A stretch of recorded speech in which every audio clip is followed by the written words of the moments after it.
તો રામ રામ ને સીતારામ, માતાજી હોને આરાવના રાખે. મિત્રો, હવે જીવદયા ટીમ ઢોળસરમાંથી હું વિજયભાઈ ગોહિલ. મિત્રો, આપણે ભાવનગર જિલ્લો ગણો કે તાલુકો ગણો, આપણે નારી ગામમાં અત્યારે છીએ.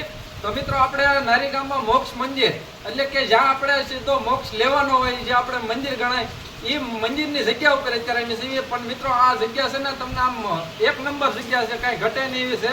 એટલે મિત્રો, આપણે છે ને ભૂરાભાઈ રાણા ઉદ્ધવજી દાદા ને આપણે વાત કરવી કે આપણે અહીં કઈ રીતનો એને વિકાસ કર્યો છે.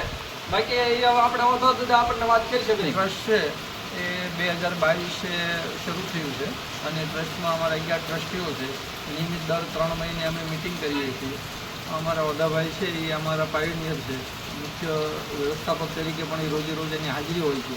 અમે એમને મદદમાં સાથે થઈએ અને જે કાંઈ ગામ તરફથી ફાળો આવતો હોય, જે કંઈ આવતું એનું ટ્રસ્ટ બનાવી એની હિસાબો રાખી હિસાબ ઓડિટ કરાવીએ છીએ અને ગામ સભા બોલાવી અને સમસ્ત ગામ પાસે હિસાબો અમે રજૂ કરીએ છીએ. અને જે કંઈ મોક્ષ મંદિરની અંદર આધુનિક સુવિધાઓ અમારે જોઈએ તે સરકાર તરફથી જે ગ્રાન્ટો મળતી હોય એ સતત અમે લઈએ છીએ.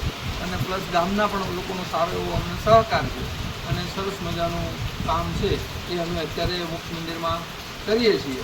અને આવનારા લોકો પણ, મહેમાનને પણ લોકો અહીંયા આવે ત્યારે અમારા મોક્ષ મંદિરે ખાસ બધા મહેમાનને ફેરવવા લાવે, ચાલો ભાઈ ઘડી મોક્ષ મંદિરે આંટો મારી આવી. તો જે ભયનું વાતાવરણ હતું નવી પેઢીમાં એ એક સરસ મજાના મંદિરના વાતાવરણમાં બદલાઈ ગયું છે.